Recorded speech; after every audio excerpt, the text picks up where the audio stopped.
नमस्कार दोस्तों, मेरा नाम है विजय कुमार। आप देख रहे हैं कॉमिक्स पिटारा चैनल को। तो चलिए दोस्तों, हम लोग कॉमिक्स पढ़ रहे थे कान, जो कि एक सुपर हीरो है और ये इसकी पहली इंट्रोड्यूसिंग कॉमिक्स है। इसका पहला पार्ट मैंने अपने चैनल पर अपलोड कर दिया है। पहले पार्ट में मैंने इस कॉमिक्स को 15 पेज तक कवर कर लिया था। अब इस पार्ट में इसकी आगे कहानी को शुरू करते हैं। लेजर गन का इस्तेमाल राष्ट्रपति भवन पर करेंगे। हमारा एक आदमी उस गन के आसपास मौजूद होगा। यहाँ से लॉक खुलते ही हमारा आदमी अपना काम कर देगा, लेकिन इससे तुम्हें क्या फायदा होगा? आतंकवाद की दुनिया में हमारा टाइगर फोर्स का नाम होगा। भारत जैसे देशों में आतंकवाद फैलाने के बड़े बड़े ठेके मिलेंगे हमें। अगर मैं तुम्हारा कहना मानने से इनकार कर दूं तो मैं एक एक करके तुम्हारे इन सगों को गोली मारता जाऊंगा, और गोली लगने से कभी तो जान एक झटके से निकल जाती है और कभी तड़पना पड़ता है। पापा, गन पीछे करो, मैं लॉक खोलने को तैयार हूँ। गुड। बल्ली, तेजपाल, तुम दोनों यहीं रुको, मैं इसे लेकर उधर जाता हूँ। चलिए बलवंत साहब। यार बल्ली, भूख लगी है तो तुम लोगों पर नजर रख, मैं फ्रिज में देखता हूँ। लेकिन तेजपाल की नज़र तो स्टूडियो पर थी। वाह, घर में स्टूडियो है तो फिर माहौल मातमी सा क्यों लगे? संगीत की लय पर थिरकने लगा तेजपाल, लेकिन बल्ली की निगाहें प्रत्येक पल बाज की तरह चुस्त चौकस थी। बल्ली सिगरेट के छल्लों को ही नचाता रहता है, खुद भी नाच ले। नाच तुम्हें ही मुबारक हो। तभी उठ खड़ा हुआ आकाश। अंकल, क्या है बे, उठा क्यों? नाचेगा क्या? नहीं, मुझे टॉयलेट जाना है। थोड़ी देर रोक कर नहीं बैठ सकता था क्या? ठीक है बल्ली, ये रिवॉल्वर पकड़, मैं जरा इसे टॉयलेट तक ले जा रहा हूँ। और हाँ, स्टीरियो बंद मत करियो। तेजपाल के साथ टॉयलेट की ओर बढ़ते आकाश की आंखों में बड़े ही विचित्र एवं खतरनाक से भाव थे। किधर है टॉयलेट? उस तरफ। तेजपाल ने टॉयलेट को चेक किया। यहाँ से बाहर जाने का दूसरा कोई रास्ता नहीं है। चल कर ले, मैं यहाँ खड़ा हूँ।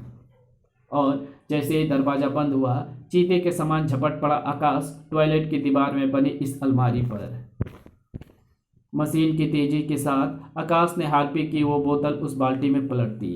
ग्लुप ग्लुप। हाइड्रोक्लोरिक एसिड यानी नमक का तेजाब, जिसका इस्तेमाल गंदगी को जल्दी साफ करने के लिए किया जाता है। अगला नंबर था हीट नामक शक्तिशाली कीटाणुनाशक का। तीनों जहरीले द्रव्यों के मिश्रण स्वरूप बाल्टी से जहरीला धुआं उठने लगा था, लेकिन मासूम अक्कू को उसकी चिंता कहाँ थी।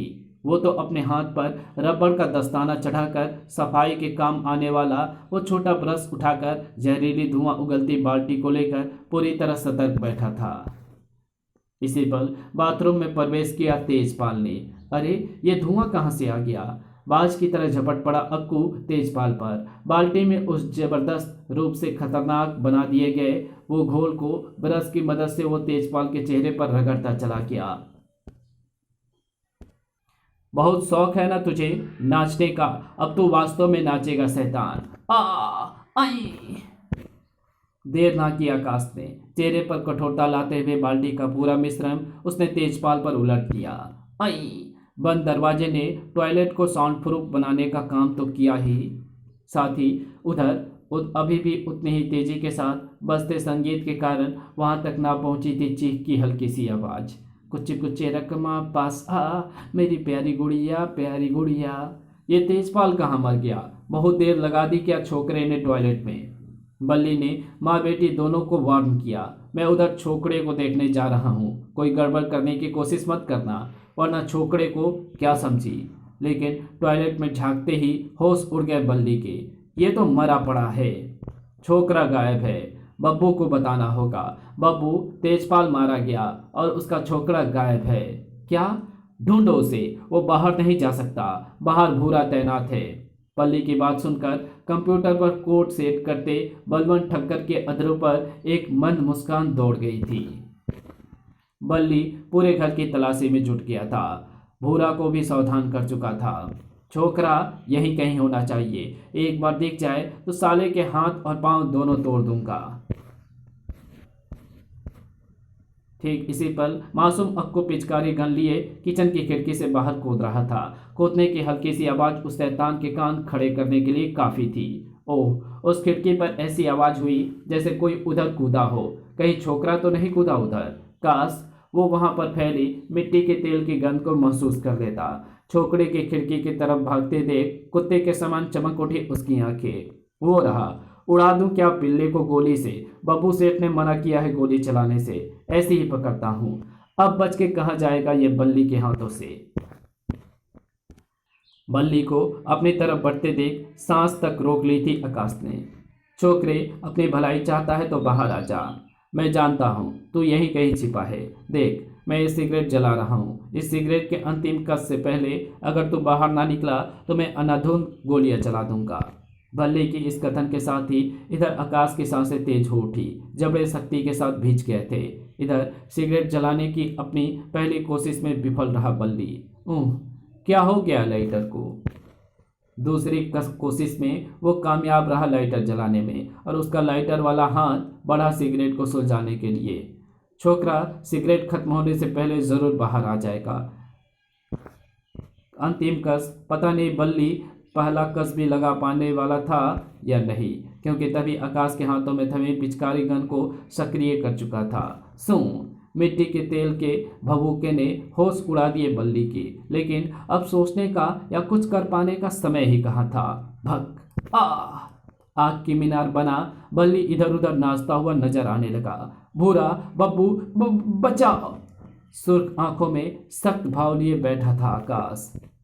बलवंत ठक्कर के कंप्यूटर रूम की खिड़की से वो हौलनाक दृश्य देखकर बब्बू बौखला उठा था। उफ, बल्ली को आग कैसे लग गई? ये काम भी तुम्हारे बेटे का ही है। मैं उसे गोली मार दूंगा, चलो बाहर।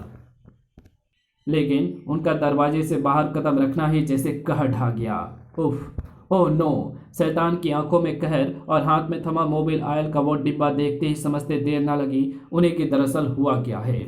You bastard! इधर चीख उठा आकाश। पापा, कैच इट! ओह! उधर बब्बू बड़े ही खतरनाक भाव से गुड़िया की कनपट्टी पर चाकू रखकर कुर्रा उठा। गोली मत चलाना बलवंत, गोली मत चलाना।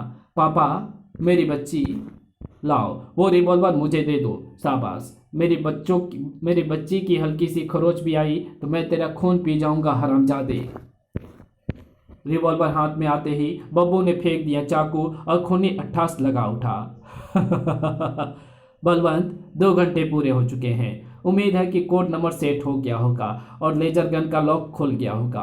अब मैं सबसे पहले तुम्हारे इस शानदार दिमाग वाले सपूत को गोली मारूंगा, जिसने ना सिर्फ मेरे 2 आदमियों को मार डाला बल्कि मुझे भी करारी शिकस्त दी है। क्लिक! नहीं! बेटे को बचाने के लिए उसकी ढाल बनकर आकाश के सामने आ गया बलवंत। लेकिन ये क्या? अरे, गोली क्यों नहीं चली? Click click! नन्हे अक्कू के अधरों पर इसी पल आ विराजमान हुई वो मुस्कान बड़े ही खतरनाक थी। नन्हे अक्कू की हथेली से फिसलकर लोहे के वो टुकड़े गिरे। वो बब्बू को सांप की तरह महसूस हुए। अपने लाडले की ये चतुराई देखकर फटी रह गई बलवंत ठक्कर की आंखें। अक्कू, उफ! गोलियां तुमने पहले ही निकाल ली थी? हाँ पापा, क्योंकि मैं इसका प्रयोग सिर्फ डराने के लिए करना चाहता था। बुरी तरह खींच उठा बब्बू और यू बास्टर्ड! बलवंत ठक्कर झपट पड़ा बब्बू पर। मेरे बेटे ने तेरी योजना को मटियामेट करके रख दिया है बब्बू। अब तुझे जो नंबर मिलेगा वो जेल के कैदियों वाला नंबर होगा। इन 2 घंटों में जो यातना तुमने हम सबको दी है बब्बू, उसका हिसाब लेने का वक्त अब मेरा है। टेलीफोन के तार को बब्बू की गर्दन के चारों ओर लपेट दिया बलवंत ठक्कर ने। अक! बता कमीने, तेरा वो आदमी कौन है जो लेजर गन के आसपास मौजूद है? कुत्ते की तरह जीभ बाहर निकलने लगी थी बब्बू की। बता, वरना तेरी जान तो गई बब्बू। इधर आकाश दौड़कर पहुंच चुका था कंप्यूटर के पास और उसने तुरंत उस कोड नंबर को वहां से साफ कर दिया। उधर इसी वक्त बलवंत के हाथों में जकड़ी तार के फंदे में लाश बनकर झूल चुका था बब्बू। अक! छोड़ दीजिए उसे, शायद वो मर चुका है। उसी समय भागते कदमों की तेज आवाजों के साथ दरवाजे से भीतर प्रविष्ट हुआ भूरा। बब्बू, पुलिस ना जाने कैसे आ पहुंची है। पुलिस! उफ! बब्बू!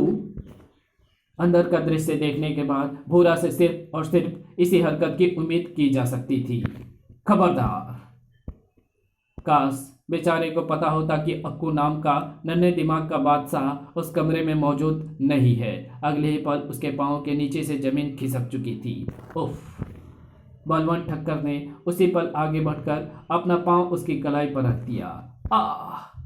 गुड़िया जल्दी से नायलॉन की रस्सी ढूंढ लाई और अब पुलिस को यह बताएगा उस आदमी का नाम जो भारतीय अनुसंधान केंद्र में लेजर गन के आसपास मौजूद है।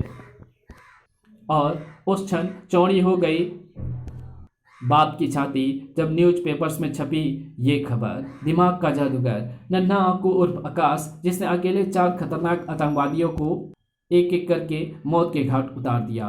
इस वर्ष 26 जनवरी के दिन मास्टर आकाश को मास्टर ऑफ द ईयर पुरस्कार देने की प्रधानमंत्री की घोषणा।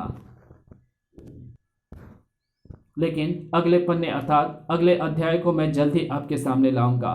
जल्दी आप कानून के सभी रहस्यों से वाकिफ होंगे। और बस कान की ये डायरी का ये प्रथम अध्याय अब मैं समाप्त करता हूँ। कैसा लगा आपको ये पात्र कान और कान के बचपन का पहला अध्याय? हमें ज़रूर लिखें आपके पत्र, यानी हमें कमेंट करके ज़रूर बताएं कि कान की ये स्टोरी और ये उनका पहला अध्याय कैसा लगा।